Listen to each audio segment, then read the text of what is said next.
তো আজকে আমি খাওয়া দেখাবো এই লেবুটা। মাংস খাওয়া তো সবাই দেখেছো, লেবুটা কেমন কামড়ে কামড়ে খাই, তোমরা দেখো। আর এইভাবে লেবু খেতে কার কার ভালো লাগে আর কে কে খাও কমেন্টে জানিও। ফার্স্ট এই মাংস নিলাম, মাংসের সঙ্গে ভাত আগে মিশিয়ে নিয়েছি। এবার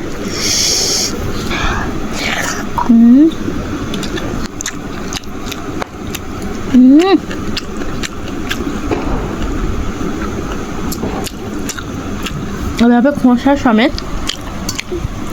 কে কে খাও আর কতটা ভালো লাগে তারা জানে।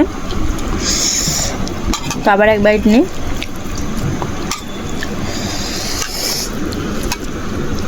মাংসটা কত সুন্দর দেখো, গলে গিয়েছে।